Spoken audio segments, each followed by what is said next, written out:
creo que cuando se habla del asombro, ya sea para satisfacer una necesidad personal o por encontrar un tema de conversación con amigos o con familiares, en el trabajo, en el colegio, se llega a un acuerdo.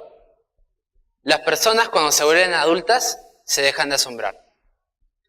Y hay otra convención que es más reciente, de hace 20 años si se quiere. Los niños y los adolescentes del siglo XXI ya no se asombran porque simplemente ya nada les llama la atención. Pues yo creo que existe otra razón, que no es ni la adultez ni el acceso a la tecnología desde muy chicos.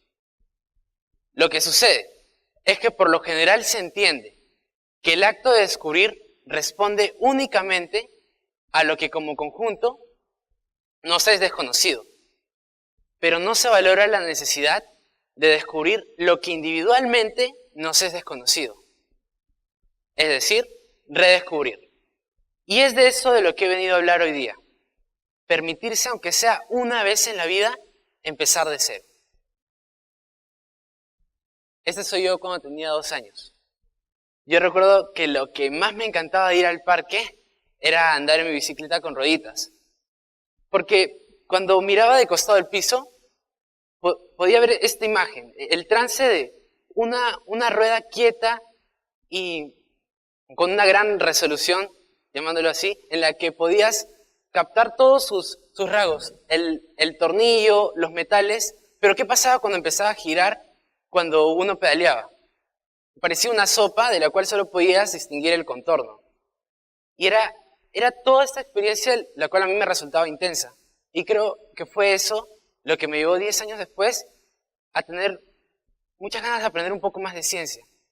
Y mi mamá me compró un libro de física. Y yo leí unas cuantas páginas. Y por cuántas páginas me refiero a 6. Sin contar el índice del prólogo. Pero no fue porque el libro me resultó aburrido.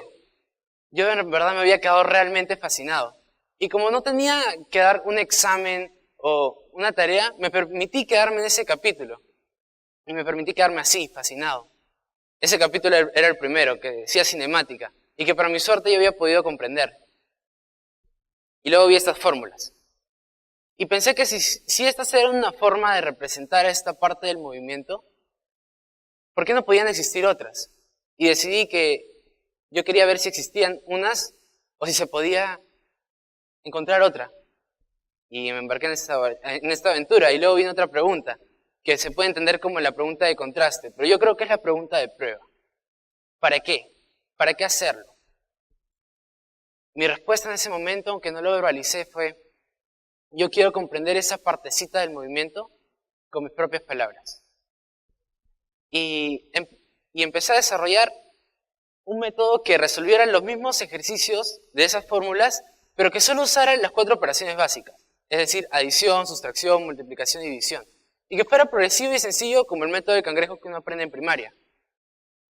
Y una vez que terminé ese experimento, las condiciones se dieron de tal forma que pude probarlo en un salón de clases de 6º grado de primaria de mi colegio. Y lo que recuerdo es que me quedé sorprendido porque vi a los chicos entusiasmados. Y quizás porque a esa edad conceptos como velocidad y aceleración todavía son maravillosos. Y al verlos tan interesados cuando les conté en qué consistía este método y cómo buscaba dibujar esta parte del movimiento, yo me di cuenta de que les había transmitido algo más que un método. Y fue eso lo que me llevó al punto final. Quise aprender a programar para crear una app y poder seguir compartiendo esta idea. Bueno, creo que no lo dije, pero mi método se llama Tawa, porque Tawa significa 4 en quechua y justamente uso 4 operaciones básicas, las 4 operaciones básicas, y son 4 las variables: distancia, velocidad, aceleración y tiempo. Bueno, si le dan inicializar, esto les lleva a 24 ventanas. Cada uno tiene un ejemplo. Le pueden dar clic a cualquiera.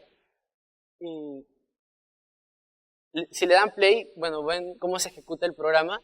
Y está ese símbolo de interrogación en el cual les dice cómo que funciona este método. Esta es mi primera versión y, bueno, los invito a que lo vean. Y retomando el tema del asombro.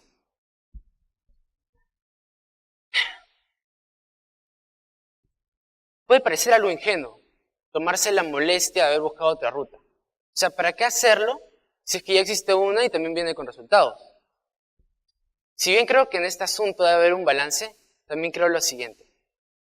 Imagínense que un libro es el equivalente a la ruta de un descubrimiento.